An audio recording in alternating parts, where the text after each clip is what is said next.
All right. I can't even count. So I can't count. We don't know what episode it is. Welcome in. Big weekend. Had fun. Right so much fun. Right off the rip, I'm definitely. I hit another 2 wins on my. I guess it's not whatever the fuck it's called. I had the Bears money line, which I had the Bears to win, which exactly you picked the Commanders, and then I had the Jags to win, and they beat the Bills. Both big underdogs, both came out on top. I also bet both of them, so I had a great weekend gambling. You had the Commanders, and who were your other team? I had the Commanders and the Lions. So the Lions took care of business. Yeah, Lions against the Panthers. That score was what, like 42-24, and that doesn't really display how much of a beatdown this was. Yeah, they rolled. I honestly really didn't even watch because Amara was out this week, but yeah. I did feel as if that was like maybe like a little bit of a letdown spot for them. I didn't bet it, but they did come out on top and handled business. Good for the Lions. It's good to see them continue to kind of roll a little bit. But before we get into the games, I figured that we can pick our 2 teams for this week. I texted you the other day. The first team that I'm going to take is on the Thursday night game. I'm going to take the Broncos money line, or the Broncos to win. And then I am going to take the Seahawks. Okay. All right. I didn't have either one of those teams, actually. The Seahawks over – who do they play? The Bengals. Seahawks. Yeah, they play the Bengals. So again, 2 underdogs, one a massive underdog, but I like the spot that the Broncos are in this week. It's really a must win. I feel like the Chiefs have been kind of getting completely bailed out week after week by the refs, and at some point I feel like that's not going to happen. And I think that on a short week, Travis Kelce's banged up. Their wide receiving core has really still looked awful. Maybe Travis Kelce doesn't play. I'm kind of banking on that a little bit. And yeah, Broncos are either going to fire sale after this game and get rid of every single person on their entire team, or they're going to feel good about a couple of players. So, and the Seahawks, I just like the Seahawks. But go ahead, you think this is the game where if they lose, they sell the ship? I feel like they're going to sell the ship regardless if they win or lose. I don't think that really matters. I think what they're in need of currently is like a lot of picks. Javonte Williams I don't think he'll ever live up to what he was as like a rookie. I think, unfortunately, that injury has kind of sent him into a place where he'll never really recover and he'll always kind of be banged up a little bit. Cortland, we talked about it literally before the season even started, or week 1. Like Cortland Sutton and Jerry Jeudy are just extremely underwhelming for them. Do you think they get rid of both of those guys? I think it's a good chance that you see one of them get traded. I don't see why not. I could see them getting rid of Sutton, but Judy's still pretty young. This is his 3rd, 4th year. Yeah, but when you take somebody in the first round and to get what he's been giving you, it just hasn't really been working out. And for my opinion, at least, I know that there's some teams out there who are hungry for some wide receivers, like maybe like the Carolina Panthers would have some interest in him. On defense, on the other side of things, PS2 is a massive name that they could probably trade off, which sounds crazy, but it's probably going to happen. I think regardless, win or lose, they're probably going to be in fire sale. See, I think they end up keeping Jeudy and Surtain just because Surtain is still a phenomenal corner. That defense itself is just really bad. But in this league, it's hard to really find good corners that are young still. And I think that Surtain is certainly still in that mold. I don't think they get rid of him. And I don't think they get rid of Jeudy just because the quarterback play from the Broncos has been so underwhelming since he's been in the league. And like, he's still young to the point where I don't think it'd be good to get rid of him. And you can use like the whole, you haven't lived up to the hype thing if you want to bring him back I don't know what his current deal is. I think he's still on his rookie deal, but like you could use that as leverage to say, hey, you haven't lived up to your numbers and what we thought you were going to be. We still think something could be there when we get a better quarterback, but I think he's somebody that it's worth keeping. I think two things that you kind of have to remember in this situation is when you're going in fire sale mode, you need to get rid of your pieces who are actually worth something. Like all of the other guys on the team, like realistically, like aren't really worth much. You can actually get real value out of picks, like for people like those guys. And as for the bad quarterback play for Jerry Jeudy, I don't want to hear it, because you look at guys like Chris Olave and Garrett Wilson who have very subpar quarterback play and they ball every single week. Maybe not Garrett Wilson this year, but he finished with like 1,000 yards last year, 4 touchdowns, had a decent season. Chris Olave showed flashes. And I think I think there's been probably like 1 or 2 games in Judy's entire career where it's been like, okay, like that's a decent game out of him, which like you need more out of your first round pick. And Russ has been playing very well this season. How many yards do you think Jerry Jeudy had last year? I know he was really hurt, so probably like under 1,000. He was at 972, and he missed 1 game. Yeah. The year before he was really hurt, but last year was his best year. I don't know that, and he had 6 touchdowns. I don't know. That's a guy that I would personally keep, but Courtland Sutton still probably has a little bit of value to somebody. I mean, he could be in number 2, 3 somewhere. And so, like I said about Surtain, I think you keep Surtain. I mean, but in reality, like all of that sound like it's like, hey, like why don't we keep the guys that do that are our best assets on the team moving forward? But then you look at like what they've stripped away to get Russ and to acquire Sean Payton. And at a point, like you might be sitting there thinking like, might not be the most ideal move in the world, but we've put ourselves in a very bad position. And the only way to get out of that is to pretty much get rid of our talent, which hurts, but it needs to happen. They have 7 picks next year. Yeah, they have their first. Do they have their first round next year? Yeah. Yeah, they've got their first. They don't have a second, but then they have first, third, fourth, 2 5ths, and 2 7s. Yeah, I just don't know what you do with Russ, honestly. Like, if it's even worth like keeping him around. It just seems like nobody fucks with him like at all. I think Sean Payton absolutely hates him.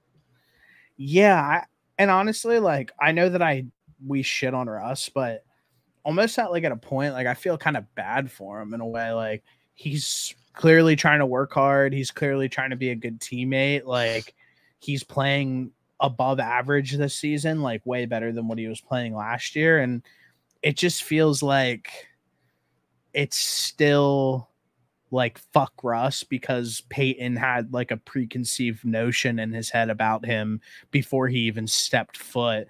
Honestly, I think the real problem with this team is Sean Payton. He seems like an absolute dick. Yeah, I do agree with that. Sean Payton might be a dick. And I do think that Russ has changed like his mentality from last year to this year. Like a lot of it last year was just like so corny and cheesy, like rah, rah, look at me on social media kind of like he had his own like QB coach aside from his own office. And Sean Payton put an end to that real quick. So like he did change everything, or at least it appears that way as like an outsider. I don't know what it's like in the locker room still, if they don't like him or not, but I don't think we've seen anybody fall off like quite like as fast as Russ did. I mean, Pete Carroll called it absolutely perfect and got rid of him at his last his last good season, which is impressive for him to spot that out. But he fell off so quickly. The athleticism has gone downhill. And when we used to see Russ do that spin move, like reverse spin out of the pocket, it's just so much slower than what it used to be. And guys are just catching up to him, and he just doesn't have that athleticism piece like he used to.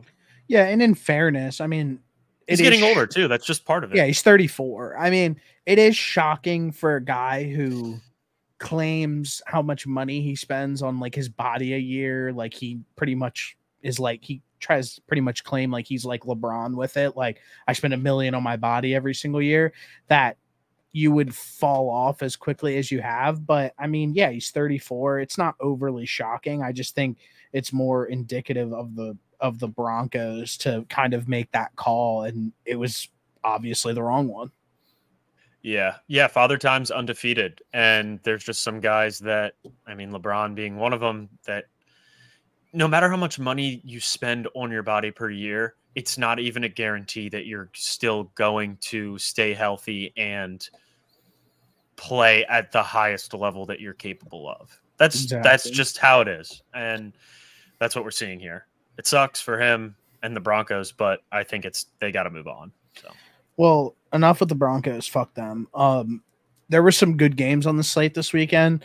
The first one that I kind of want to touch on is the Cowboys Niners, who really went one way the entire game. Like literally as soon as the game started, it was just like the Niners were faster, bigger, more physical, better on every single side of the ball. It was just like they're like an absolute juggernaut. Like as soon as the game started, it was like, holy shit. Like I was not expecting them to just like roll like that. And they just look really good. And Brock looks really good. That team, like I was talking to my dad about it. Like, I just don't think I've ever seen a team with so much like talent on it, like ever. Like you have one of the best, you have a top 3 rush end in Nick Bosa. You have the best middle linebacker with Fred Warner. Greenlaw is pretty decent. Like he's a top tier linebacker. And then you have Christian McCaffrey, the best running back in the game. Debo and Ayuk is balling out, and Ayuk has been playing very well, and I feel like that kind of happened towards the end of last year. He started to pick it up a little bit, and it's just carrying over. And then they have Kittle too, who is one of the best tight ends in the game as well. It's just they have Trent Williams, like literally the best left tackle in the game. Yeah. I just don't understand, and we're not even talking about their D-line, but it's almost like I can't almost comprehend how they can afford these guys. Like every single one of them on the same team. I think it really helps that Brock Purdy is getting paid $50,000 per game check, but yeah, I think he makes like what $875,000, and he lives with a roommate. But like, it's just like, holy fuck! He's also engaged. Did you know that? No, he's engaged and he doesn't live with his girl, is what I heard. He sounds smart, but it's crazy. And I really think that the Niners really outclassed the Cowboys, and also kind of, I think that we're going to look back at this game, and this game tarnished the Cowboys for the rest of the year in my head. Yeah. So I don't even know a couple things. First off, did you see what Micah said? Yeah, I did. I mean, I respect the fact that you think that, but you got your ass whooped, dude, and it wasn't close. Your quarterback did not look good. The defense didn't look good.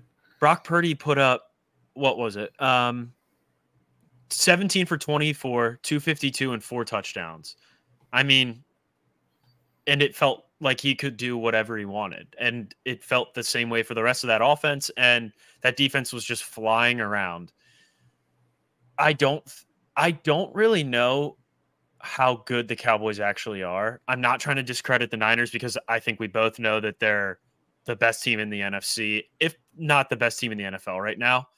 But I don't know how good the Cowboys are. They haven't really played anybody, and Dak Prescott has not looked good one time this year. No. 3 picks, 4 total for the year. I need 9 more for my over in interceptions bet. So that was a nice little treat. But yeah, they've played the Giants. They've played the Patriots, who are god awful. They played the Niners, who smacked them. The Jets. The Jets without a quarterback, and Cardinals, and they lost to the Cardinals. Yeah, so like I don't really know how good the Cowboys are. They also just don't like to get the ball to CeeDee Lamb, I don't think. Bro, did you see the report today that Jerry Jones said, where they like asked him like, are you guys trying to get the ball to CeeDee Lamb? And he was just like, I don't know. No, we need to spread it out. We need to spread it out to everyone. It's just like, I don't know what's going on in Dallas. I definitely thought that they were like a real Super Bowl contender, and I don't know, man. I just don't think they look very good. I mean, I'm sure that they like might beat the Eagles once, and like people get hyped up about them again. Like, there's probably no doubt about that. But yeah, as like in whole, like this felt like, one, the Niners absolutely own the Cowboys. Like, no doubt. They like literally like they can't seem to shake the monkey off their back, and to go out and lose 42-10. Man, I don't know. I just think that this obviously puts like a massive mark on Dallas's armor, and it just seems like no matter what happens in the regular season, when that postseason comes around, they're gonna get attacked in a certain way. And for me, at least, Dallas's chances at a Super Bowl this year are out of my head. Yeah, I mean, obviously, we still got 12 games left, but like they haven't proven anything yet. Losing to the Cardinals and then getting absolutely smoked last night, boat raced. It's not great. Let me see here. So the Niners, you obviously that Eagles matchup is important to me, but if you were to take out like the history of the Eagles and the Cowboys and just look at these two teams for what they are now, you would think that the Eagles would probably beat them by 2 touchdowns, I think. The Cowboys can't stop the run, and if the Eagles have a great pass rush, so like pass rush, and pass rush, they were to give Dak issues, who knows where that ball's going. But yeah, I mean, I don't even know who this dude is. Jordan Mason from the Niners had 10 rushes for 69 yards against them. Yeah, I mean, he's their third string running back. I'm right with you. I think that I just think that there's a class above a class, and I think that's where the Niners exist. And until the Eagles kind of start putting teams away like the way that the Niners do, I think that could be a real conversation that could be had. But as of right now, the class above the class is the Niners, and I don't know if there's another team close to them, at least in my head. No, I think it's pretty fair to say that the Niners are the best team in the NFL. I don't know if the Eagles are that far away. Like, I think when those two play each other, I think the Niners will end up being a favorite. I think it's in San Fran, but either way, I think the Niners are for sure better. The Eagles need to figure out how to execute in the red zone at a higher clip than what they're doing right now. They have had so many opportunities to kind of pour it on some teams, and they've just been settling for field goals because their red zone offense has not been what it was last year. I think it'll get better, but until then, they have to just stop giving Kenny Gainwell the ball inside the 20-yard line and just give it to Swift, because he scored like 8 out of 9 times that Swift has touched the ball in the red zone, they've scored a touchdown. And it's like 1 for 8 when they give Kenny Gainwell the ball. But yeah, I personally would like to see Jalen Hurts run the ball a little bit more. Fine with that too. That's just my preference. I think that is going to be kind of essential for the Eagles to take the next step. And I know that in the regular season, they're probably going to be playing things like a little bit different because they have that Super Bowl aspiration. So you're not going to be seeing probably what they're going to be doing like late in seasons, or if they were in an absolute dogfight and needed to get the win. I don't think that we've seen any of that so far, and I think that's pretty noticeable just based on how the games have gone. They don't want Jalen to get hurt. I mean, last year when he got hurt, that was a big problem for him, and he didn't get healthy for the rest of the year. Granted, they went to the Super Bowl, and he had probably the best Super Bowl game individual performance ever. But I mean, he was still banged up, and that was something that they're probably going to be trying to avoid this year if possible. And from the looks of it, they're completely fine with squeaking these games out and collecting these W's. And I mean, the Eagles covered this week, no problem. And I mean, they look good. I mean, everybody, like literally everybody in Vegas was like, the Eagles are not going to cover and the Rams might win this one. So it's good to see them go out in a quote unquote like trap game and handle business. And that's all they've been doing so far this season.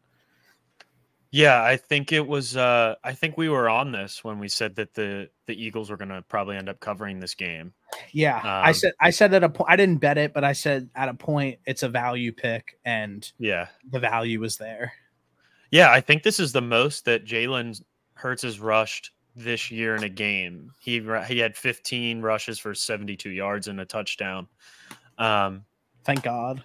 The one run that he had when his like leg, I don't know if you saw that, yeah, but it looked like his leg or foot got stuck in the turf and his leg like straightened crazy when he was running, and my heart fell into my stomach because I thought that was the end, but he ended up somehow being fine.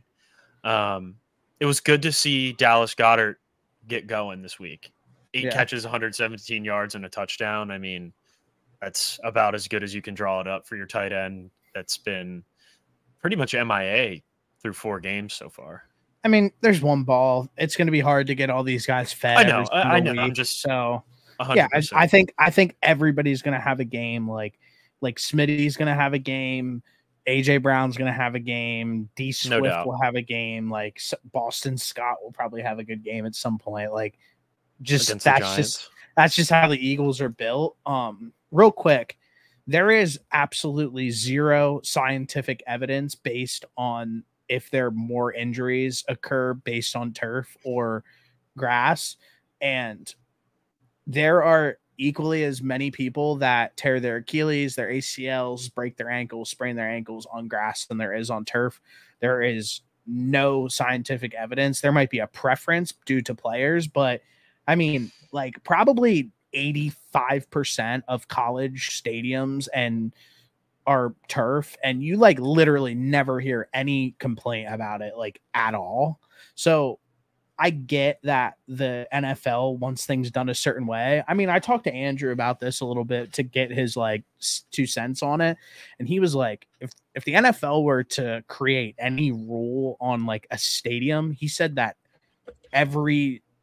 all 32 NFL teams should be forced to build a dome, because the weather makes things incredibly more dangerous than playing on turf. Like playing in a monsoon or a snowstorm is more dangerous than going out on the turf. And I thought that was like a pretty good point. And I think that is probably a direction that they should take. Like I know the Cardinals have real grass that they pull in, and they have a retractable roof. And if it's really nice out, they'll retract the roof. And if it's not, they just close it. So yeah, I have been seeing, and I know that you've been seeing it as well, just over the years, players complaining about injuries and stuff from the turf. And I never did any research either. Like I never did any research, but everybody always makes it seem like so many more injuries happen on turf than on grass. I personally would rather just play on grass just because I feel like it's a little bit more forgiving as far as like, if you're like, what is exactly under turf? Like it's fucking concrete, I imagine. Yeah. And I'd rather land on grass than on hard turf, but at the same time, they're getting the best of the best. So I don't really know if it makes that much of a difference at the end of the day. From an injury standpoint, no. But as far as like a wear and tear on your body over 15 years, I'm sure playing on grass is probably I mean, going to be better for you. they're also like literally lining up and smacking their heads. Correct. It's a car against crash each other. So whatever, football. Yeah, Listen, if it was up to me, and I'm sure everybody feels this way, we hope that there's no injuries ever, and we never ever have to watch somebody get hurt. But when you're playing in a high contact physical sport where you're starting and stopping the entire game, there are going to be injuries, like no matter what. Like Vera Tucker tore his Achilles this weekend against the Broncos, but they were on grass, and like nobody says anything about that. But like if Rodgers tears his Achilles on prime time on turf, it's the biggest deal in the world. Yeah. No, I get it. I totally get it. I love the dome concept though, because I know as a fan, the last thing that I want to go do is go spend all this money and watch my team play and then sit in like the rain or the snow or something ridiculous like or that. If it's cold, even if it's honestly, even if it's cold, any bad weather, honestly, I would much rather have the ability to just sit in there and not be miserable. Bro, the Cardinals stadium too is like so fire. Like the way that the roof opens up, it's just perfect. Like it's the dopest stadium. But anyway, another thing I want to talk about is a team who I was down on to start the year, and I'm still kind of hesitant about, picked against them this week over in London, are the Bills.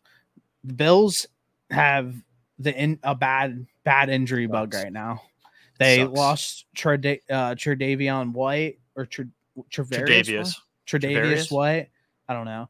One of those. Then they lost Matt Milano this week. Yeah, that's a huge loss too. If you lose two of your top defensive players, I just think that it's a bleak outlook for them moving forward. I mean, I saw that they signed Josh Norman. I saw that too. Literally throwing it all the way back. But dude, my brother needs to just hang it up. Yeah, I mean, I know that he's been in the system before, and I get why they brought him in, but to replace him, to have to sign Josh Norman had to be a tough pill to swallow for the organization. And even against the Jags, the game was weird. It really was. I mean, I had the Jags. It seemed like they had the win the entire time, but in some places it was almost bad. But it's just sometimes weird how that team operates, where they look like they can move the ball at 80 yards in 15 seconds, and then other times they're literally like not able to do anything. I don't get it at all. It's just so high variance, and like you can't really predict how they're going to be. And with the injuries on the other side of the ball, for betting wise, I really think that what isn't going to be reflected in the lines are how banged up the Bills are and who they actually are as a team. And that's something that I am going to be taking advantage of for the next few weeks. Yeah. I think that in order for the Bills to end up having like a successful season, that defense was playing pretty well before these injuries. But Matt, Josh Allen is going to have to just go nuclear. Yeah, Josh. Like he's gonna. I don't know who I was thinking of, Matt, but Josh Allen's just gonna have to go nuclear and put this team on his back.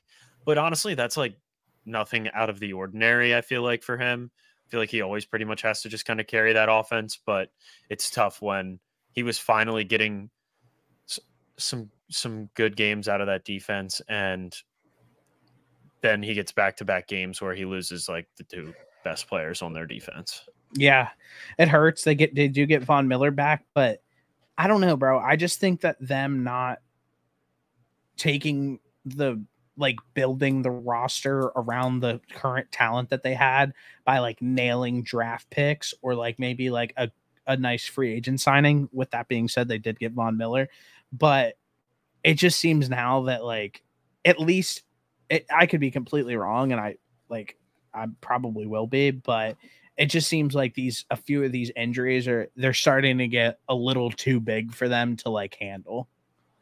I mean, when you look at it and you lose your starting linebacker and your starting corner, that's going to be difficult for every NFL team.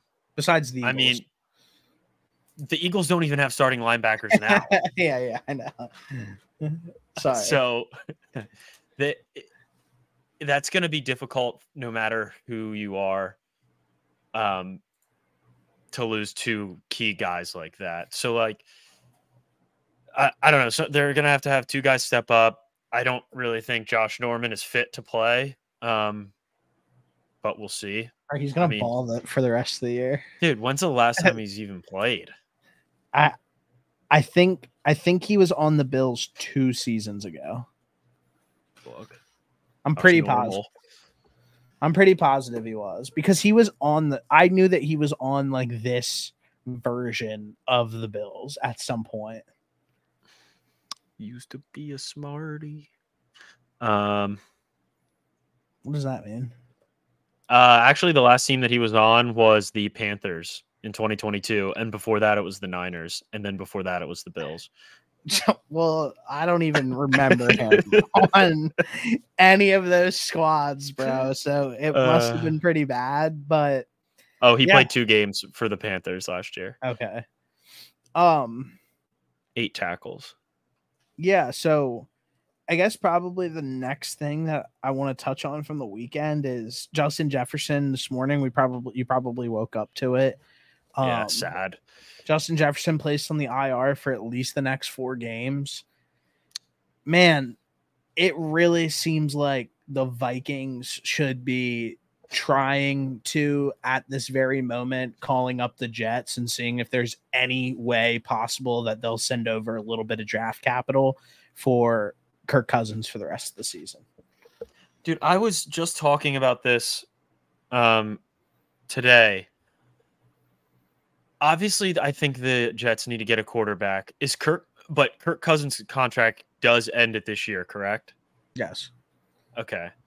Then never mind, because what I wasn't sure about was if he was still there for 2 more years, but he did just sign a 1-year extension at the beginning of this year. So, I think that it probably helps out both teams at this point. It does. I mean, you lost your best player. They're 1-4. Yeah. And I mean, their schedule, I don't know what their schedule looks like for the rest of the year, but not having Justin Jefferson for 4 games is just going to make life hell for them. So at least right now they're sitting at the 4th overall pick. Move Kirk Cousins, get Justin Jefferson healthy, get some draft capital back for him. Maybe go get Drake May. Who knows? They might finish the 2nd worst team in the league. It's weird this year because it usually doesn't really feel like there's so many such bad football teams, but like you said, like, bro, at this point, like, the Vikings just need to be like, well, we're losing Kirk at the end of the year anyway. We suck. Like, can we get a 3rd round pick? Because if we can get a 3rd round pick, at least we can like use it on a young guy and gamble on it. And what if he's good? But it's weird. I was going to say, I think another thing is just how many good quarterbacks are in this upcoming draft. Yeah. I think that plays a big role into the future of a handful of the really bad teams. And another thing with the Vikings too is they have some okay players where you can kind of see them moving off of. Like, if you want to go out and offer Danielle Hunter right now, I'm sure a team would be willing to send some draft capital for Danielle Hunter. And then if you want to get rid of Kirk Cousins, you can probably get a little bit of draft capital for Perk too. So I just think that it might be time for them to maybe lean into it a little bit, which I don't think. It's weird, bro, because we've never seen somebody who like actively wanted to tank before in the NFL. It's kind of like frowned upon in a way. Besides the Patriots, I'm convinced that they're tanking because they are doing very weird things, and they're doing, bro, even what they're doing on we'll talk about this another day. I don't want to get all I don't want to do all conspiracy, but yeah, I just think if you lean into it a little bit, it wouldn't be like the end of the world. Like leaning into tanking. Yeah, I think it's a lot harder to do that in the NFL than it is in like the NBA. Yeah, I guess tanking's probably not the right word, but if you get rid of like your best edge rusher and your starting quarterback and play like Kellen Mond, like probably not going to win too many games. Right. I agree. Yeah, it'll be interesting to see these next couple games. Over the weekend, I did have a conversation with a few people. One of them was a Bears fan, to be exact, and I asked him, what do you think about Justin Fields and what do you think about the future? Do you want to tank? What do you want to do? And the Bears fan said, I think we should keep Justin Fields. And I was like, well, I disagree with you. I think you should tank and try and get Caleb Williams. He's the best quarterback prospect we've ever seen. And another person chimed in and was like, they both said this to me. They're like, are you nuts? Like, he hasn't even played in the NFL. What makes you think he's better? I'm like, have you watched this guy play? Like, the arm talent is off the charts and he can run the football. Like, I don't know what you see in Justin Fields that makes you think that he's going to get much better, but it was rough. The reality of the situation with the Bears is that they are going to win enough games this season and they are going to take themselves out of the Caleb Williams sweepstakes and they are going to keep Justin Fields, and Ryan Poles and Matt Eberflus and everybody else in that organization will get fired because that isn't the right decision. But you're in a they put themselves in such a bad situation where it's like, okay, we're kind of screwed right now. Like, we're going to have to keep them because like the owner likes them or whatever. Like, that's just kind of the reality of the situation at this point. I don't really view the Bears as in the Caleb Williams range. I mean, the reality is, and if you really do like Caleb Williams and you can, or Justin Fields, and you can talk yourself into him, be like, okay, like we really need to bolster up this O-line and actually get some talent in on this defense and start drafting those positions and hoping and just in hope that Justin Fields continues to develop. But I'm with you. I think that there's a few, like, I personally love Drake May. I love watching him every Saturday. He's probably like one of my favorite quarterbacks I've watched in a while. And on top of it, you have like the golden ticket and Caleb Williams. Like, there's multiple ways that you can go in this year's draft. I just don't think they're buyers of the quarterback position. Yeah, I don't think they will be either. I think that they are going to probably end up winning just enough games, and it's just going to kind of ruin them. To fuck them over. But that's such a Bears thing to do. It is, and that's just how the Bears will be built until who knows when. But and honestly, all jokes aside, we talked about it.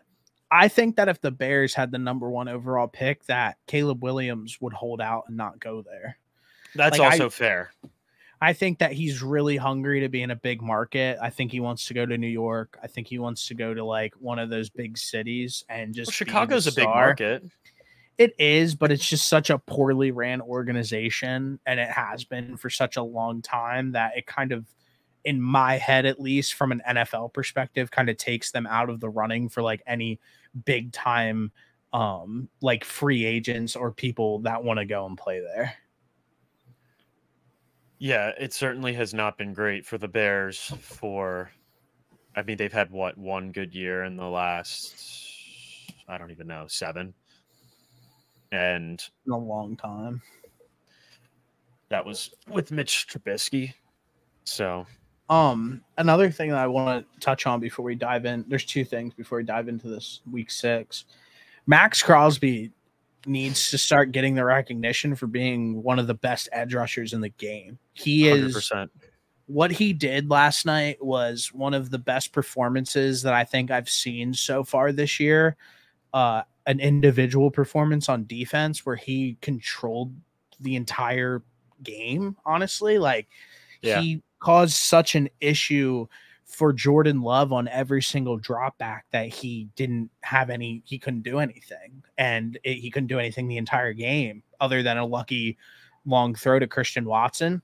Busted coverage. Yeah. Yeah. And I mean, Pause. it really, yeah, big pause. It was a really obvious glaring hole that Green Bay needs to figure out that O-line last night. But Max Crosby, you like just don't hear, like, people don't talk about him at being the best at his position. I think at a point, like, he needs to start getting like that recognition and that respect. He's so good. Yeah, I've been like thinking through this scenario in my head for a while, and I think I finally have come to the conclusion that Max Crosby is the other piece of this. But if you were to to build a team moving forward, would you have Max Crosby and Justin Jefferson, or AJ Brown and Myles Garrett? Probably Justin Jefferson and Max Crosby. Fair. I'm just been thinking of like two guys, a guy on offense and a guy on defense that are both young, that are both like top tier at their position. It also, like, I'm so biased because I got to meet Max Crosby when I was out in Vegas and like at the Raiders facility. So now, like, I'm like the biggest Max Crosby fan like ever. And then he's such a dog. And then he balled last night and was like, bro, when I tell you, like, he was working out when we were at the practice facility and he was the only person there. It was during the Pro Bowl week. And he is so fucking big. He is so tall. Like, I was just like, dude, you're an animal. But like, I'm sure if you ever saw Myles Garrett in person, you'd probably shit your pants. But oh, no doubt. Yeah, I also think we just kind of forget just how big these guys are. Yeah, he's 6'5". Yeah, he's big, bro. Yeah, that's fucking humongous. Yeah. And then what? Myles Garrett's probably right up there too at like 6. I think he's 6'4". Yeah, he's 6'4". Yeah, I mean, God bless. Yeah, it's insane, and it's insane that people get paid to block people like Myles Garrett and Max Crosby just to get in the way is what they get paid for. I think that probably, though, that moving forward, that when you see, I think that right now, like, I mean, edge rusher is probably the second most important position in the league, but bro, these wiry, like, athletic, like, dudes who like damn near look like they can play, like, I don't even know, running back or something, like Micah or like Max Crosby, where they're big, but they're like slim, fast, like just dynamic as hell. And like matching them up against like a bigger or offensive tackle or an offensive lineman, like if they're strong enough and quick enough, like they're just gonna dominate. So something to keep an eye on, maybe like during draft season, if there's any of those like wiry type athletes that are gonna play D-line, that might make an impact for a team. Yeah, I think it's fair to say that defensive ends are probably some of the most athletic people on the team. Yeah. It's probably like them, receivers, and corners, I would say. And then maybe like I don't know. Those are probably like the three most athletic guys if I had to run through a roster and pick and choose. No, like, you gotta be a freak. Like you have to have, like, you can get away with, I guess, being a receiver that might not be 6'4" and super fast, but it's almost impossible to be very, very good if you're not a freak at defensive end. Yeah. Edge rusher. But edge rusher, yeah. Sorry. Yeah. No, yeah, I'm with you. You gotta be from a lab, as some would say. The next thing I want to touch on real quick, and this doesn't have anything to do with football, bro. I went to a bunch of NBA game or NFL game, neither of those MLB games over the summer, and I like fell in love with baseball. Like I was like, man, these games are so good. Like the players are fucking cool. Like it's a good vibe. And then like the postseason comes around and like I'm watching like damn near every game. Like, bro, the pitch clock and how they handle their postseason, the NBA needs to actually do exactly what the MLB does. They have to. Because I can tell you the last baseball game I watched. I've watched dozens of baseball games just this year, just strictly based off of one change in the pitch clock. And then on top of it, when I saw that it was when I heard how they did their postseason where they do the first 3 games at home for the person who has the better record, and it's just 3 games. And I was like, damn, that's fucking genius. And then it ramps up to 5 and then 7. I was like, I get that the NBA does it for like money and shit like that, but damn, that would be a really great fucking way for them to fix whatever the NBA is right now. I mean, I think the instead NBA of playoffs, adding a mid-season tourney. I hate that. The mid-season tournament is so stupid. Like, I did say that was going to get added. I remember me and you talking about that like 3 years ago. Like literally, we were talking about that so fucking long ago, and we were like, "Yeah, their mid-season tourney is going to get added." You were just like, "Why would they ever do that?" I was like, people don't even want to do the All-Star game. What makes you think that they're going to want to play in a mid-season tournament for any reason? Like, unless that mid-season tournament is what they do for the MLB is whoever wins gets like home field advantage, I believe, in the in the World Series. Why would you not do that? Yeah. I'm with you. Or at least put some type of like incentive that that drastically can play a difference come playoff time. And that's why I genuinely think, I know that you like the 7-game series throughout the NBA playoffs. Me, I think sometimes it's just a little too long. I'd be fine if they had the Western, like the conference finals and the NBA championship at 7 and then the others at 5. I would be fine with that.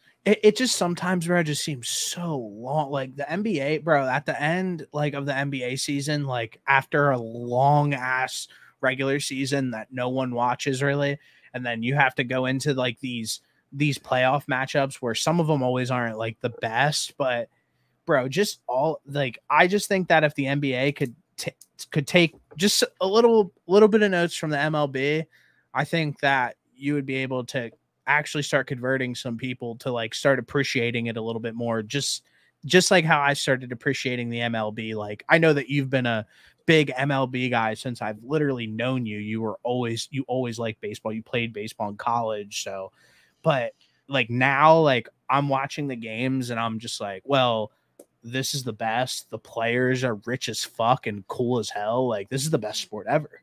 Like, yeah. And I shout out the MLB for putting in the pitch clock, and they've drastically tried to change the game. Oh, and the bases are bigger bases. Yeah. And they knocked it out of the park with those 2 things. I think one thing that they did that didn't really get talked about a lot was the shift, which they banned for this year.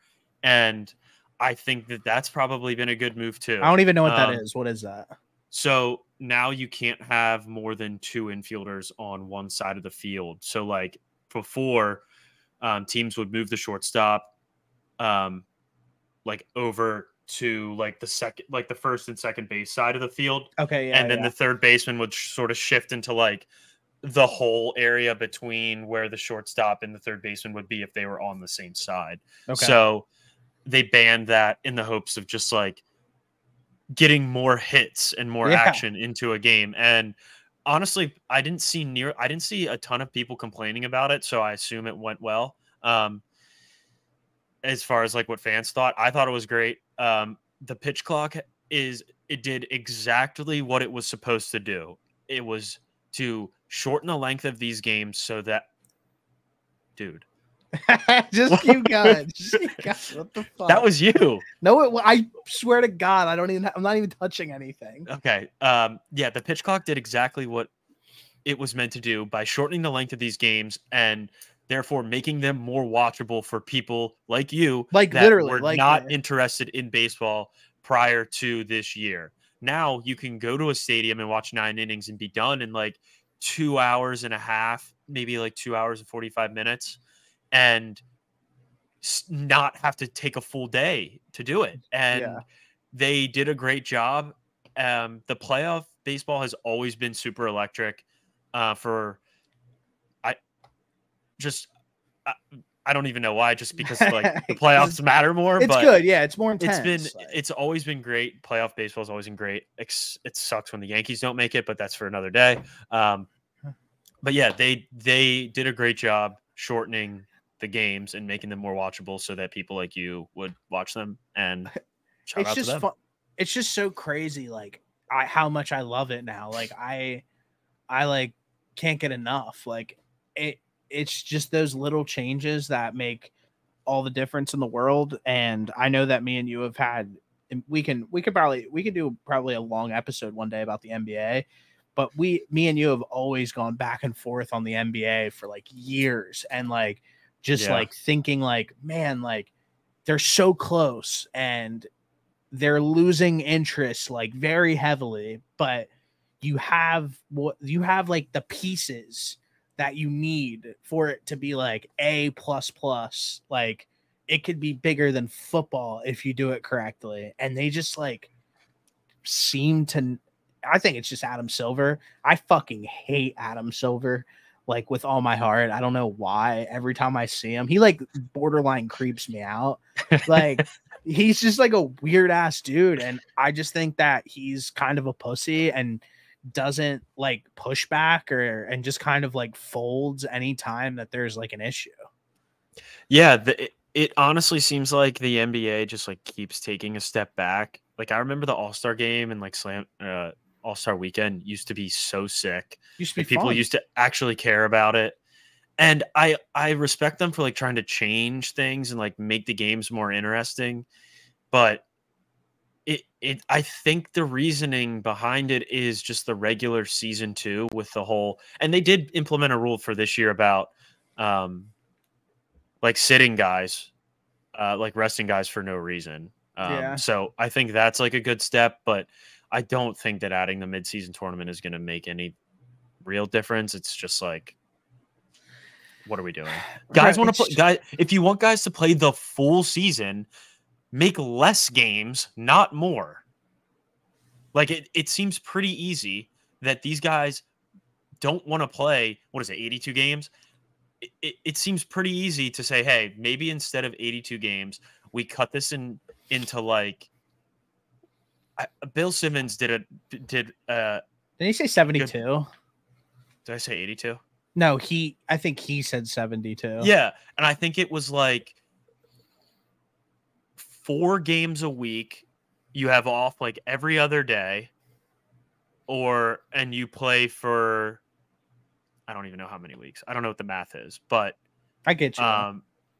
No back-to-backs, which should eliminate players having to rest. Obviously, if you get actually hurt, then that's a different story. But like, there should be no reason that you play a back-to-back and have to travel.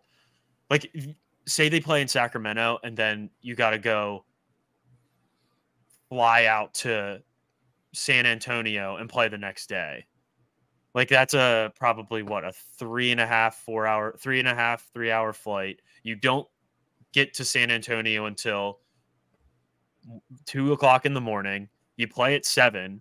Like those guys, there's just no way that these guys should be doing that. And I think if you slim down the games, which is obvious, you get guys to play more. I'm with you. It's just at a point like, and we'll get into week 6 right after this, but at one thing that I want to go into after that's fine. At a point like, bro, these NBA players are staying in the best hotels.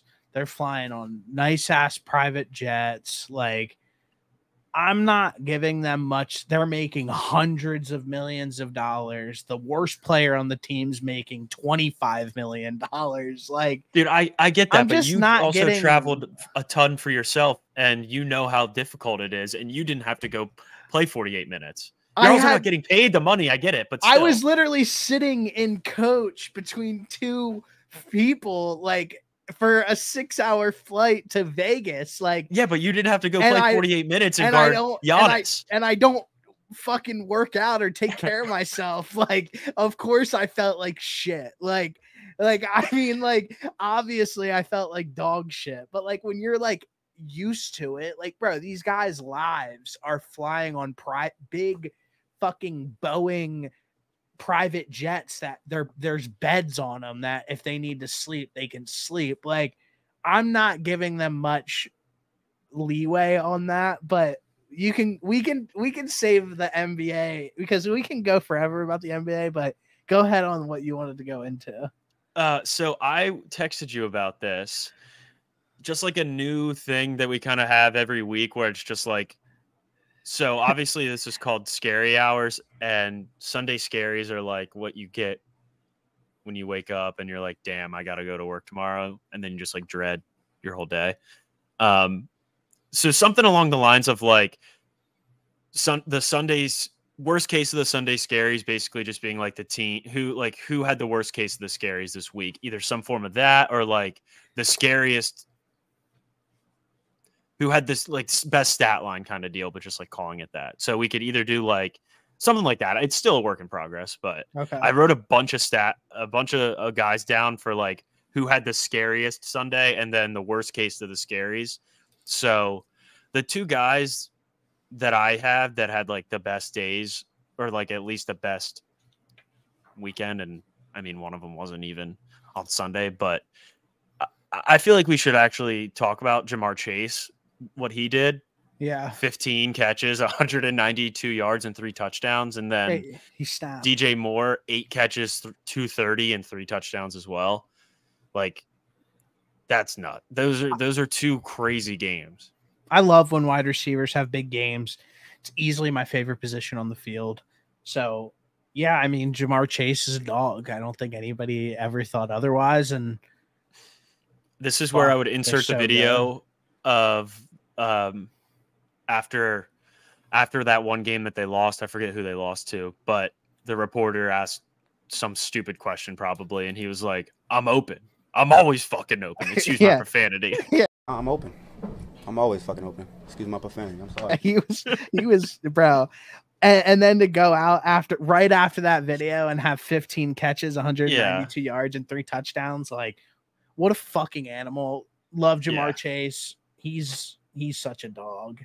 Yeah. And then like the worst case of the Scaries was either I think it's going to have to go to the Cowboys. I have the Dallas Cowboys as a whole, the Cardinals defense for pretty much what Jamar Chase just did to them, and then the Commanders defense for what DJ Moore did to them. I mean, it was a tough. You didn't prep me on this at all, but I texted you about this, but I told you I was workshopping it. So yeah, you didn't tell me what it was though. But for mine, I'm gonna go with first quarter Desmond Ridder as the best performance. That guy balled in the first quarter. And then for the worst case of the Scaries, I'm going to go with the Moderna shot because Travis Kelce and the Moderna shot have been taking a big tumble on social media. So that's probably my worst scary of the weekend. So first quarter, Desmond Ridder and the Moderna. Did you see what Rodgers said on McAfee? It was about having a debate with it was him and Robert Kennedy Jr. and then Travis Kelce and Tony Fauci. I think that's a good idea.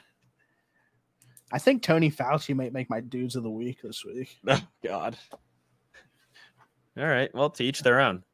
All right. Well, we're at an hour, so let's get into week 6. All right. Week 6.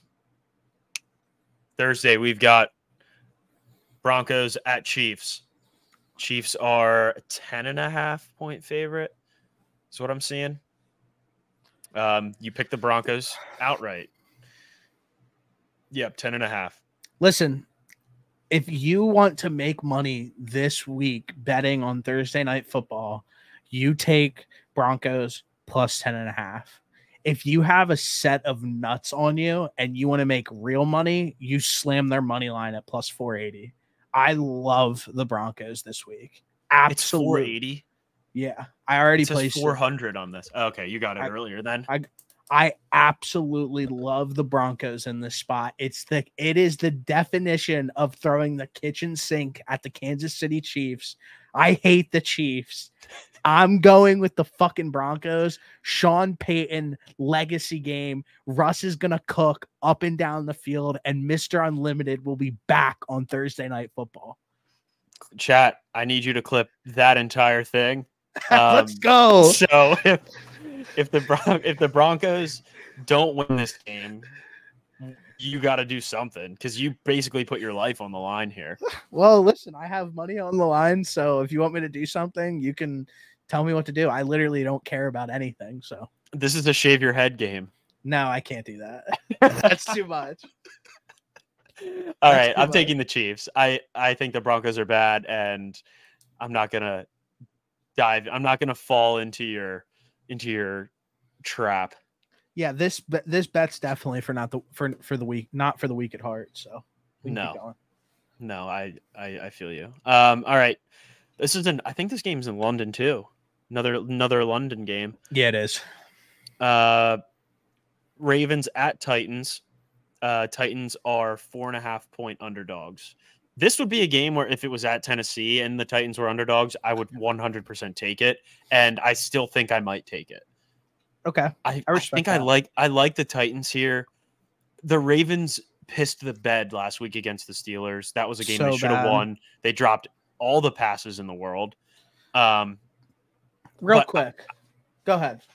I was just gonna say, are we getting to the point where it's time to have a conversation about Lamar Jackson? No.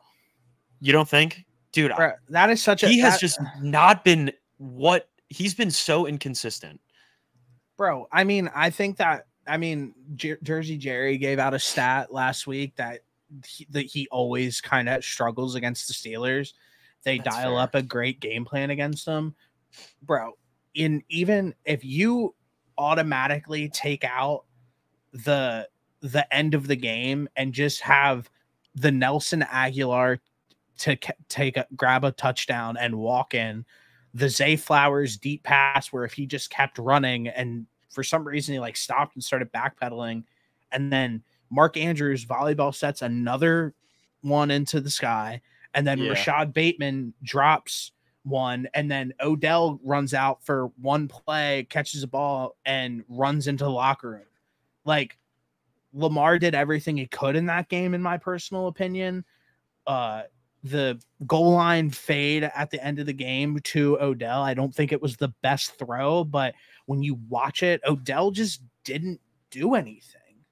He just lined up and ran the route the ball wasn't going to go to him. So didn't like that route. And then at the end of the game, Lamar was trying to make something happen and he got sack fumbled. It happens. So I think that bro, honestly, if there wasn't 3 key drops and 3 drop touchdowns,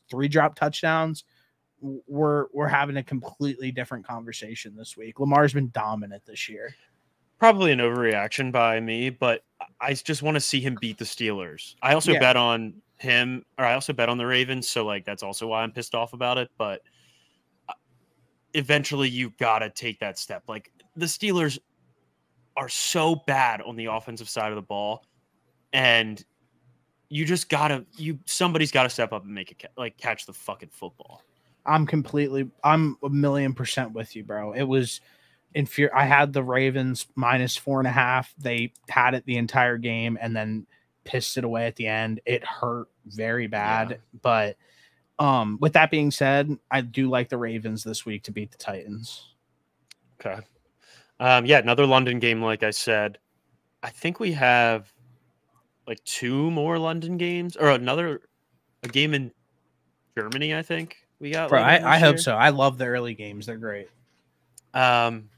All right, first 1:00 game. We got Niners at the Browns. Niners are 5.5-point favorites. I think it's supposed to absolutely pour in Cleveland. It is. I personally, this all depends for some reason, I don't know if Deshaun Watson doesn't want to play football anymore.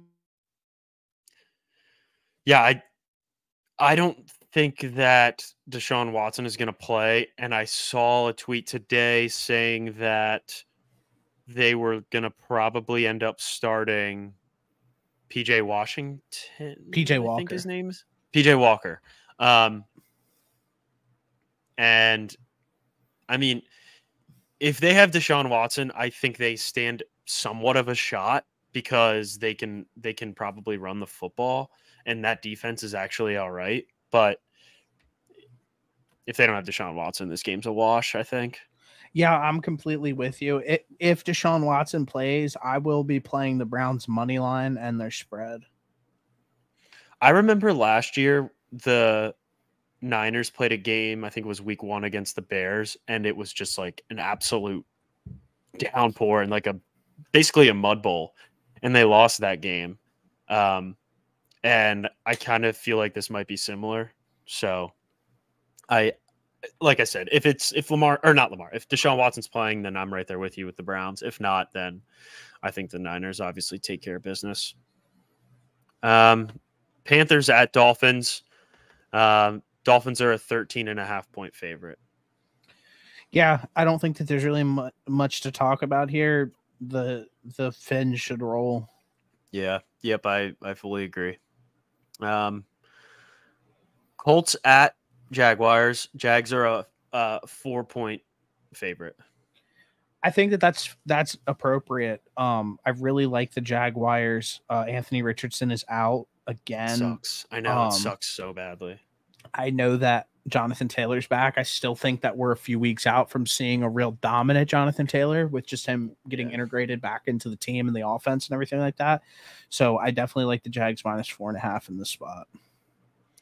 Yeah, I think so too. And I mean, Gardner Minshew, like we've given him his flowers before as like one of the best backup quarterbacks, but I just think the Jags coming off a big win, playing at home, they're going to come in here and handle business, I think. I'm with you. Yeah, Jags -4 is what I'm leaning. Seahawks Bengals in Cincinnati. Bengals 3-point favorite. I don't know if T. Higgy is playing or not. I don't know if he is yet or not either. I picked the Seahawks this week. I like the Seahawks to go into Cincy and handle business, get this win. They're fully healthy on defense. They'll have Jamal Adams back this game. They're fresh off of a bye. I think that they're going to be rested, and I know that the Bengals figured things out last week, but that was also me and you talked about it literally last week. The Cardinals were going to have some come to earth moment, and last week was a big Cardinals come to earth moment. I think the Seahawks handle business. Yeah, my only issue is the Geno Smith is listed as questionable right now. Did he come back in versus the Giants? Yeah. Oh, okay, then yeah. I think he'll play. What's their spread? It's 3. I actually like the Bengals here. I think that Joe Burrow looked the best that he's looked all year. Last week, he gets to play at home. I might hold off until I figure out if T. Higgins is playing or not. Right now, he is. I think he's listed as questionable right now. Yeah. So I don't know. What I could realistically see happening is them resting T. Higgins this week. They have a bye next week, and then them bringing him back the following week. I guess I also have to take into account that they played the Cardinals last week, and the Seahawks are just a better overall team. Yeah, I think I'm gonna flip my pick. I was gonna go Bengals, but I think Seahawks is probably right. Wait, who are your 2 elimination teams? You picked the Bengals. Oh no, you picked the Seahawks. I picked the Rams and the Bears. Okay. You have the Broncos and the Seahawks. Okay. All right, keep going. My bad. No, sorry. I think Seahawks is probably the play. They're a more complete team and not injured. Dude, Jamal Adams injury sucked, but it was what, like 4 plays into the game. Yeah, he was pissed, and then he was trying to fight. He was trying to fight the. I get it. I mean, he hasn't played football in so long, and then he has some nerd on the sideline telling him like, "Hey, you're not gonna be able to some play." dweeb doctor. Yeah, he's like, "Fuck you, dude." What if he actually just beat the shit out of the guy? Like, what happens? You should be able to if you beat the shit out of the doctor, you should be able to play. That would have been great content. I mean, that's my stance on that. All right, we got the Vikings at the Bears. Bears are 2.5-point underdogs. Wow. One of my elimination picks. Probably hop on the Bears money line here. As crazy as that sounds, a few weeks ago. Yeah, I know. Seems like they're clicking, and the Vikings are not clicking. So I like the Bears. Yeah, I think you got to parlay the Bears. If you don't go Bears money line, go spread, and then DJ Moore to have any number of receiving yards that you could think of. All right.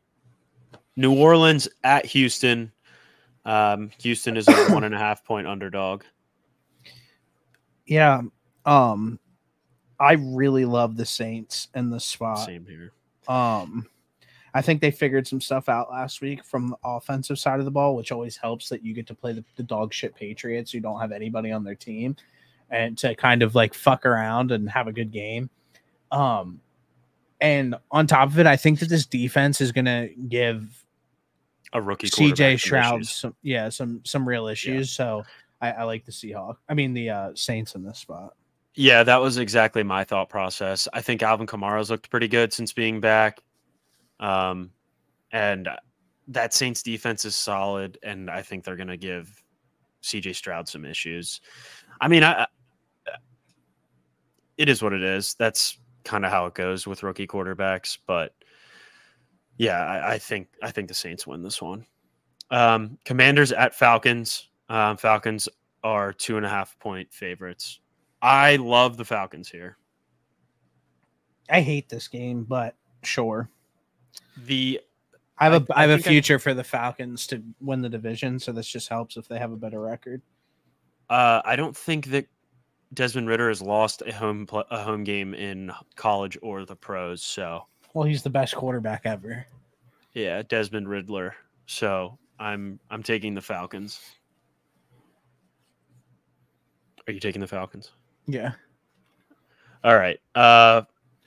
New England at the Raiders. Raiders are 3-point favorites. I have no clue. I hate both these teams, but I think that the Raiders have decent enough star power to kind of control the game. Like, I love Max Crosby. I love Jacoby Myers. I love Tay Adams. I love Josh Jacobs. So just go with the Raiders. Not overthink it. Who do the Rams play? Cardinals. I actually might flip my Bears pick out for the Raiders. I think the Patriots are just so fucking bad. And if the Raiders even play like 75%, I think they still win this game. Yeah, I'm taking the Bears out and putting the Raiders in. The Raiders. Yeah, Raiders. Fuck the Patriots. Remember last year what happened in this game when Jacoby Myers pitched the ball backwards to Mac Jones and he just got annihilated, and then Chandler Jones picked it up before he lost his mind and scored a touchdown. Bro, Chandler Jones did not lose his mind. It's just the media trying to paint him in a bad light. You're right. The media is the issue. It's not the Percocets and Xanax that he's on. You don't know what he's on. He's on some shit, brother. I'll tell you that. All right. Next up, we got Eagles at Jets. Eagles are 7-point favorites. Yeah, I love the Jets in this spot. Zach Wilson's been an absolute dominant figure all year. I mean, the Eagles are gonna roll. I mean, I am shocked that this line is only 6. It's 7. 7. I'm shocked that this line is only 7. It should be 12.5. Yeah, I just don't understand how. I mean, what's the Jets team total in this game? 4. It's probably 27 to. I mean, it's 27-14. It's probably 14 or 13.5 would be my guess. Maybe you can it's alternate. Actually 16.5. Maybe that's their team total. Yeah. Yeah, I mean, then it's a no-brainer. Yeah, I think Jets defense isn't that good. No, I think the only way the Jets end up winning this game is if they get like a pick 6 and Jalen Hurts just like falls off the face of the earth. And even then, they might might win. cover 7. Yeah. All right. Lions at Tampa Bay. Lions are 3-point favorites. Yeah, I don't know. This is probably a stay away for me. I'd probably say Tampa Bay off the bye, but I mean, probably the Lions. The Lions are just rolling, and I think Amon-Ra is going to be back. Yeah, it felt like that last week felt like a week that they were going to be resting a few guys who were probably a little bit banged up since they were going to be turning around and playing this game. Gibbs will be back. Yeah. So, and Amara. So, I don't know. Like I said, I would lean towards Tampa Bay, but probably the Lions. Yeah, I think I'm going to take the Lions here too. I just think that they're so dominant running the football, and that defense has played so much better. Like, has been playing so well. I think this is an easy one, actually. Yeah. All right, we got Cardinals at the Rams. Rams are 7-point favorites. I like the Rams here. I think we might be seeing the Cardinals start to go on somewhat of a little decline, and the Rams, although coming off a loss, did get their best player back on offense, and they looked pretty good. Cardinals also lost James Conner this week, so that's my Rams pick for elimination and for this. Yeah, I love the Cardinals' points in this situation. I don't think that the Rams should be 7-point favorites to literally anybody in the entire NFL. That's just my personal opinion. I don't think that they're that good enough of a team to be able to be laying that many points. So I do like the Cardinals to cover this game, and also a random bet, and I don't know what it is currently, but the Cardinals to win the first half and the Rams to win the game is something I'm going to be placing. Let's see if I can find that on here. Game lines. Cardinals first half, and then Rams money line. So we got Rams full game. So that's going to be plus 550. Over on FanDuel, the book where they give you real value, it's at plus 700. So if I'm looking at the right thing, yeah, Cardinals to win the first half, Rams to win the game plus 700. Yeah, I don't know. Yeah. Cardinals always come out tough and fly around. Yeah, I think this game's close. I really do. I hope not. All right, the Sunday night game, we got the Giants at Buffalo. Bills are 14-point favorites. Man, I don't know what's going on with this, and I don't know how the Giants got put into every single primetime spot this year. It's so bad. But I'm just going to bet the Giants just purely out of respect. Well, didn't you do that against the Seahawks last week? Yeah. Or 2 weeks ago? No. I had the Seahawks. Oh, okay. Yeah, I'm not going to bet the Giants out of respect because they're not good, and I don't know if Daniel Jones is going to play. So they're just so due. They're just so bad. I don't think they're even due. Like, if you're that bad, I don't even think you're due. I'm going to take them plus 14.5. I just think that they're due. Well, yeah, I don't think so. I'll take the Bills. That, even with all the injuries to the Bills, I just am not scared whatsoever of the Giants. They strike no fear in my heart. I'm going to write down Saquon legacy game. He needs it. He needs to play. I'm pretty sure he's still listed as questionable. I don't understand why they can't just say that he's going to be out for X amount of weeks rather than doing this beat around the meat and list him as questionable. Just tell us that he's not going to play for like 3 weeks. I mean, you should know this though.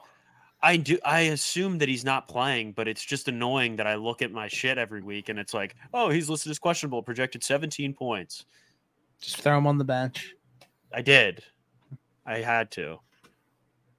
Running low on running backs. All right. Monday night game. Dallas at the Chargers. Chargers are 2-point underdogs. Yeah, I love the Cowboys in a bounce back spot here. Yeah, I as much as I hate to admit it, I do as well. I mean, the Chargers never actually have a home game. Dallas fans will be there in abundance, I'm sure. Yeah. Dallas just got embarrassed last week. I do think that they come out and bounce back. But I do think that Justin Herbert throws for 400 yards. I respect that. I definitely respect that. All right. I think that does it for week 6, I believe. Yeah. I'll tell you what, me and you got into a little talk this afternoon about some trades going on in fantasy. I can't get anything done, but no. I just think that, like, I guess where I was coming from, where it was like, if you have if your team in a 12-man is bad and you have a great player or multiple great players and you can get like quality starters where you can insert into your lineup and you would be scoring more points, a potential more points. And I think that it's at the point of the season right now where we're 5 weeks in, about to be 6, and people are just completely like shooing off any sign of like actual productivity and like just like still being attached to the name.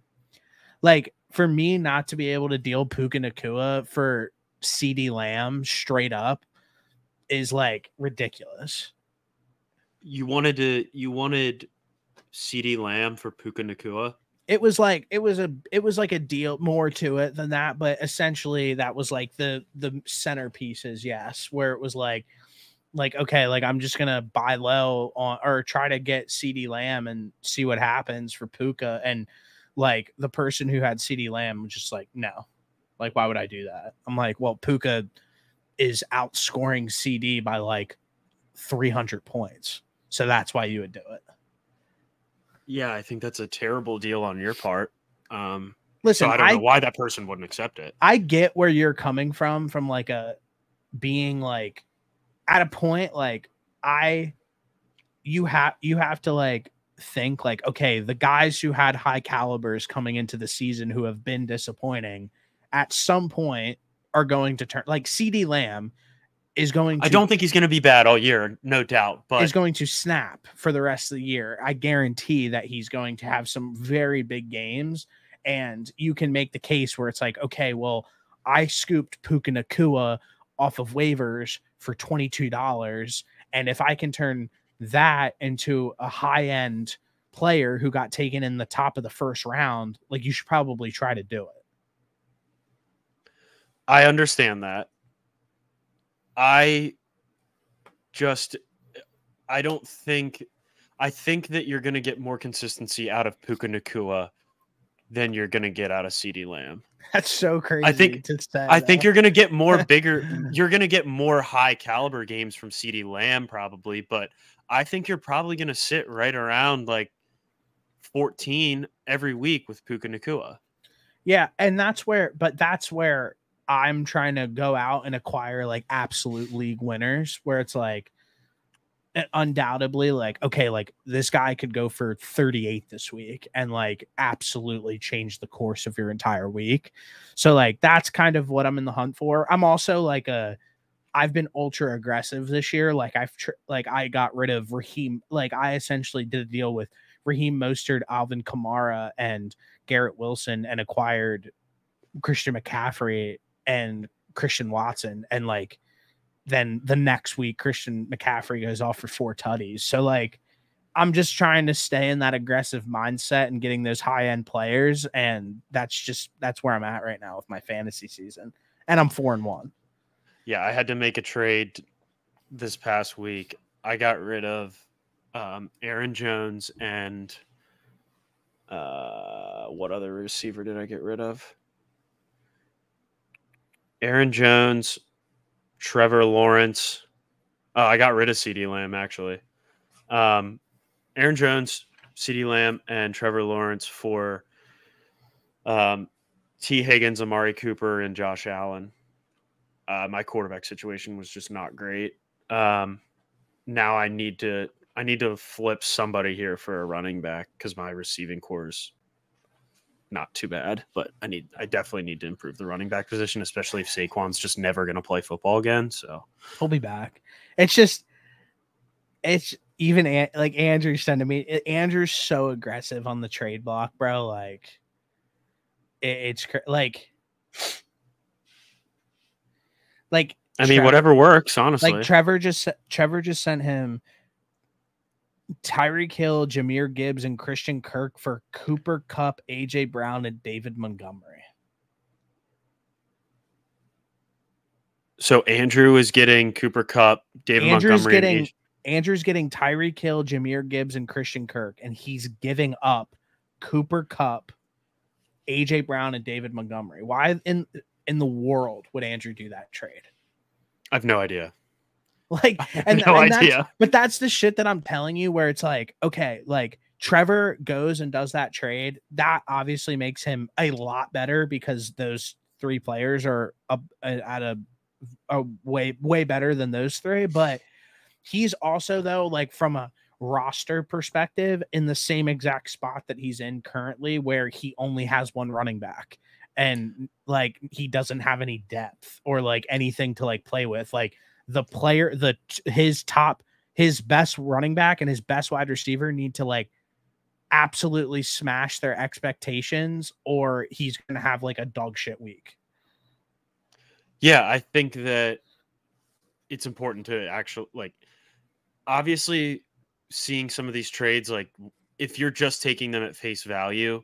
Like, why would you ever trade Cooper Kupp, AJ Brown, and David Montgomery for what was it? Tyreek Hill, Christian Watson, and Jahmyr Gibbs. No, like at face value, Christian Kirk and Jahmyr Gibbs. First off, why would Andrew get rid of David Montgomery for Jahmyr Gibbs when David Montgomery is like the absolute, like starter. He's the undoubtedly starter. Yeah, that's what I'm saying. It's important to know the roster construction on both sides because at face value, I just see the guy got 3 guys for 3 guys, and one side is getting 3 like all-star Pro Bowl caliber players, and one side is getting 1. Yeah. So like I think that part of it's important too when talking about trades like this, that like we know who's on each person's team. Like obviously that trade makes all the sense in the world for whoever's getting AJ Brown, David Montgomery, and I don't even remember who the third one was, but you get my point. Yeah, I just think that like I guess my frustration with not even a frustration with my league because I'm dominating it, so whatever. But humble. The guys who are like I'm almost like trying to help the bad guys in this league because I want it to be competitive throughout the entire year. Where like they're like the bad teams are trying to trade like 2 for 2s with each other. And I'm just like, why would you go and trade with the other worst team in the league for 2 of their players? And then you guys are just in the exact same spot that you were last week where you guys still both suck. Yeah. Yeah, I get it. That certainly makes sense to me, but whatever. I was just fired up. I get it. That's just what happens. It's a long season and a lot of things can happen. So I understand like not wanting to give up your workhorses, your expected workhorses that you picked early. I understand that. You need to, but from Trevor's perspective, if your first 3 picks were Tyreek Hill, Ramondre Stevenson, and Jahmyr Gibbs, you need to hold the L on taking Ramondre Stevenson and Jahmyr Gibbs. I took Ramondre in the league too. Like he's been they've been awful. Like to take him in the second round is like I would be kicking myself in the ass if I took him in the second round. But I didn't take him then, thankfully. You probably took him in like the third or fourth, right? I mean, I got Tyreek Hill, Amon-Ra, Aaron Jones, and then I think I took Stevenson and then Pacheco. I respect something like that. Something like that. I'm gonna text. This was the week that I played Jonnu Smith over Kyle Pitts, and Kyle Pitts ended up finally getting the rock. Now I can't sit here and like really be that mad because Jonnu Smith like actually still put up 10 points, but I think Kyle Pitts had like 15. So it was nice to see him get the ball, but it sucks that it just so happened to be the week that I played the other tight end. I just texted Trevor and I said, why are you so scared to upgrade your team and offer Andrew the most ridiculous trade in the world that no one would ever take? Like, you just got to start. Tell him he's on the pod too. Yeah, he's on the pod. I will. This is on record. It is what it is, but he said, why are you even involved? Tell him it's because we're talking about it. I'm going to say I'm actually trying to make a deal with you, and you're like bullshitting.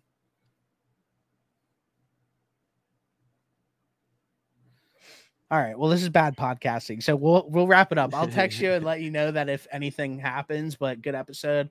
I'll crank this out and hopefully have it up by midnight.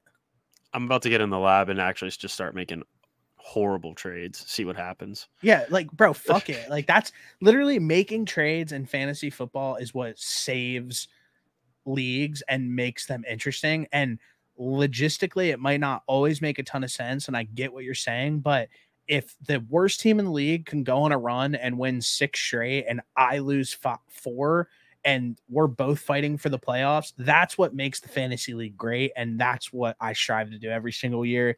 Those are my closing statements. Do you have any closing statements? Go Birds. See you, brother.